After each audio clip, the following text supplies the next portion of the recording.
വിശ്രമിക്കാൻ കുറച്ച് സമയം കിട്ടിയപ്പോൾ ഞാനത് ഉപയോഗിക്കാൻ വേണ്ടി തീരുമാനിച്ചു. കുറച്ച് മരുന്നുകളൊക്കെ കഴിച്ച് നമ്മുടെ വിശ്രമ സമയം ഇങ്ങനെ നടക്കുമ്പോഴേക്കും അതിൽ നിന്ന് എങ്ങനെ ഓവർകം ചെയ്യാം എന്നുള്ള കാര്യം ഞാൻ നേരത്തെ ചിന്തിച്ചു വെച്ചിരുന്നു കേട്ടോ. അതിന് ഞാൻ തിരഞ്ഞെടുത്തത് പുസ്തകങ്ങളെയാണ്. ഇതൊന്നും എൻ്റെ പുസ്തകങ്ങളല്ല, ഇതൊക്കെ എൻ്റെ മോൻ്റെ കളക്ഷനാണ് കേട്ടോ. അവൻ ജീവിതത്തിൽ വായിക്കില്ല, എന്തെങ്കിലും വായിക്കുമോ എന്ന് ഞാൻ ചിന്തിച്ചതുപോലുമില്ല. പക്ഷേ ഒരു സമയം കഴിഞ്ഞപ്പോൾ അവ സ്വന്തമായിട്ട്, അപ്പം അത് ഏത് തരം പുസ്തകമായാലും അവൻ്റെ മൈൻഡിന് ഒരു റിലാക്സ് കൊടുക്കുന്ന, അത് കാർട്ടൂൺ ആവട്ടെ എന്തോ ആവട്ടെ, അവനത് വായിക്കാനും അത് ആസ്വദിക്കാനും ഒക്കെ തുടങ്ങിയതിൽ എനിക്ക് ഭയങ്കര സന്തോഷം തോന്നി. അപ്പോൾ ഞാനും എൻ്റെ വിശ്രമ സമയം ഒന്ന് ആനന്ദകരമാക്കാൻ വേണ്ടി കുറച്ച് പുസ്തകങ്ങൾ നേരത്തെ തന്നെ എൻ്റെ ഗ്രന്ഥശാലയിൽ പോയി സെലക്ട് ചെയ്ത് വെച്ചിരുന്നു. എൻ്റെ ഗ്രന്ഥശാല എന്ന് പറഞ്ഞാൽ മച്ചേൽ യുവജന സമാജം ഗ്രന്ഥശാല. പുസ്തകങ്ങളുടെ ഒരു കലവറയാണ് എൻ്റെ ഗ്രന്ഥശാല. അപ്പം ഞാൻ പോയിട്ട് ഒരു 3 പുസ്തകം സെലക്ട് ചെയ്ത് കൊണ്ടുവന്നു.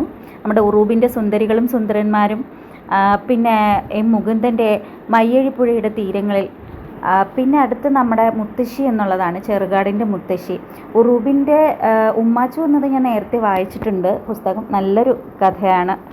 പിന്നെ മുത്തശ്ശി ഏകദേശം വായിച്ചു തുടങ്ങിയിട്ടുണ്ട്, 3/4 ഭാഗത്തോളം വായിച്ചു തീർന്നു കേട്ടോ. ചെറുകാടിൻ്റെ പുസ്തകമാണ് എന്ന് പറയുമ്പോൾ നമ്മുടെ ചെറുകാട് ഗോവിന്ദ പിഷാരടിയുടെ പുസ്തകമാണ്.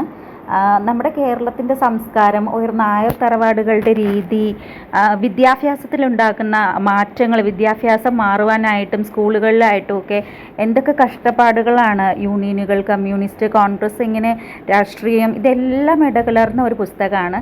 വളരെ സുന്ദരമായൊരു പുസ്തകമാണ്, എല്ലാവരും വായിച്ചിരിക്കേണ്ട ഒരു പുസ്തകമാണെന്നാണ് കേട്ടോ എൻ്റെ അഭിപ്രായം.